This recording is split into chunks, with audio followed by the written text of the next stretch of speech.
When a crisis hits, your gut lies to you. Whether it's a pandemic, an economic firestorm, or a meteor hitting your industry, our first instinct is almost always wrong.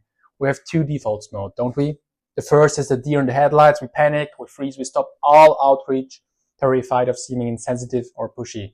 We ghost our own pipeline. The second is the frantic flailer. We panic, we go into overdrive, we blast out generic, tone-deaf messages, hoping something, anything sticks. We start shouting into the void because we can't stand the silence. But both paths are to ruin. Both can torture relationships you have spent years building. I've navigated a few of these storms and I've learned often the hard way that crisis isn't the time to go silent. It's a time to change the channel. It's a moment of truth where you can either be forgotten as a transactional vendor or cemented as an indispensable partner. Today I'm sharing my personal playbook for crisis communication. These are the strategies I use to be not just heard, but genuinely helpful. And this is all built on the bedrock of a well-organized sales process powered by a good CRM. So let's break it down into a simple framework. The foundation, the craft, the polish, and the follow-through. Section 1, the foundation. Stop. Before you type out a single letter, you have to do the prep work. This isn't optional. This is everything. First, disarm the landmines. Audit all your automation now. We all have them. The cheaterful, happy Friday sequences, the automated, hope you're crushing your quarter drips, the fun, gift-filled follow-ups. In normal times, they're efficient, but during a crisis, they are reputation killers. I will never forget the cold sweat I felt during a major market downturn. I suddenly realized an automated sequence was scheduled to go out to a list of prospects, complete with a celebratory language about hitting Q2 goals. It was a horrifyingly out-of-touch message to send when people were facing layoffs. I scrambled into my CRM and slammed the brakes on everything. This is a non-negotiable. Go into your sales tool, find every automated sequence, drip campaign, and scheduled bulk email. Put them all on pause until you have personally reviewed every single word. One chipper, tone-deaf automated email can make you look like you're broadcasting from another planet. Second, become an intelligence officer for your customers' new world. Their reality just changed. Not last month, not last week, today. The project that was mission critical 2 weeks ago, it might be on a chopping block. The budget they had might have evaporated overnight. You can't guess this, you have to ask. Pick up the phone and call a few of your most trusted customers. Don't go in with the pitch, go in with a single human question. Hey, I know things are sideways right now. I'm not selling anything. I just wanted to ask, how are you really doing?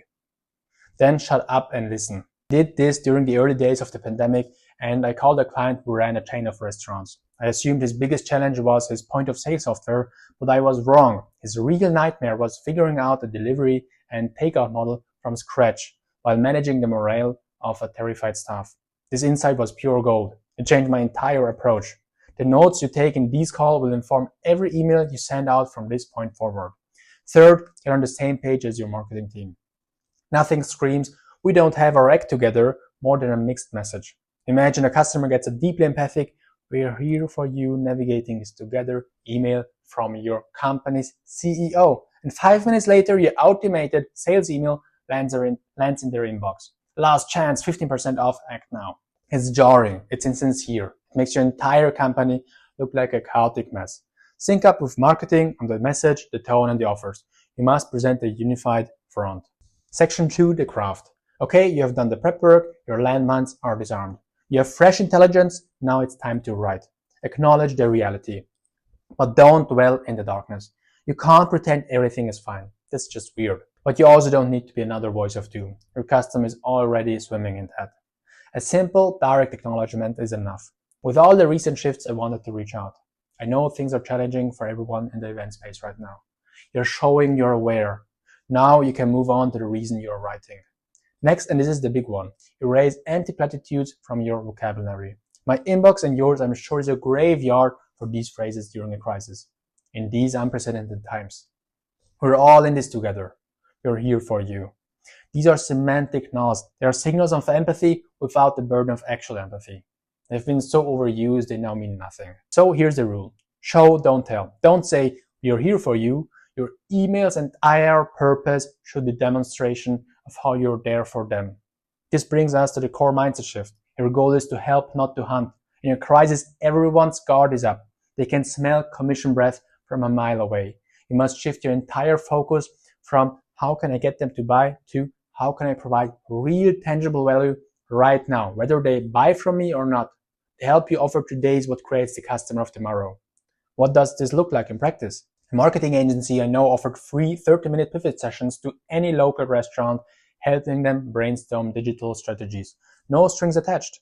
I saw a SaaS company create a simple, free-to-download budget forecasting template on a Google Sheet. It had nothing to do with their software. It was just helpful. Be a connector. I once introduced a client in manufacturing who was struggling with supply chain issues to another client in logistics who could help. The sale for me was zero.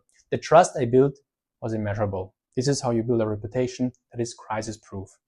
Section 3, the polish. You've written a draft, it's helpful and human, but don't blow it now, polish it first. First, do a tone check. Read it out loud.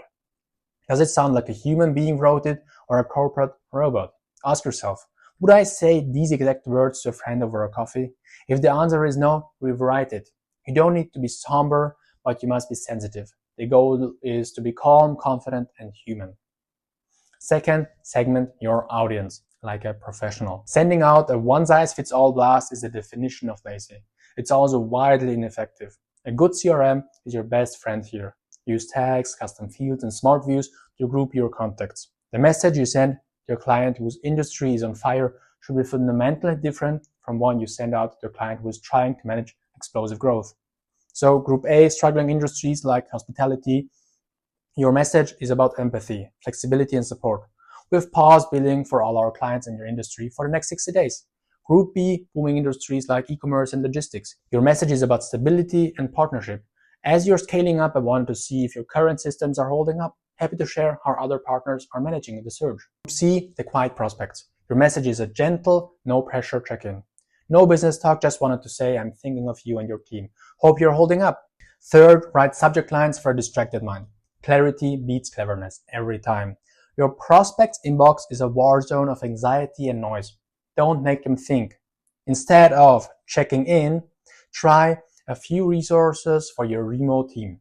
Instead of a quick question, try an idea for managing client communication. Instead of our conversation, try hoping you're doing okay. Sometimes poor humanity is the best subject line. Be simple, direct, and honest about the value inside. Section 4, the follow-through, where trust is forged. The email is sent, but you're not done yet. The follow-through is where you prove you meant what you said. If you offered help, you must deliver generously. Your credibility is on the line. You promised a free consultation, be ready to give your time without constantly checking the clock. If you promised resources, send them promptly. I once saw a rep promise a detailed custom report and then send a link to generic blog post. The trust didn't just break, it evaporated.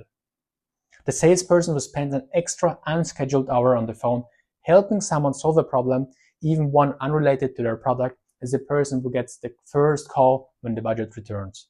Finally, yes, you should still follow up, but do it with patience, not pressure.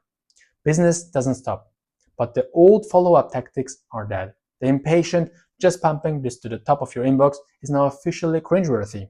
Instead, lead with empathy. Your follow-up is a gentle pulse check, not a demand for a response. Hey, just wanted to check in and see how things are going. No pressure to reply. I just wanted to see if that resource I sent over was at all useful. I know you have a million things on your plate, so no worries if this isn't a priority. Just wanted to keep the door open in case I can help with anything down the road. You're showing them you're patient, not pushy. You're a partner in waiting, not a predator. To wrap it up, crisis communication isn't a secret formula. It's a return to being human. It's about pausing the machines, listening to the person, shifting from hunting to helping, and showing up with real value. The seeds of loyalty you plant in the hard-packed soil of a crisis will grow into the strongest relationships you have. They will be the ones that sustain you long after the storm has passed. So I'm curious, what's the best or worst crisis email you've ever received? What made it stand out for better or for worse? Drop it in the comments below and let's all learn from each other. See you soon.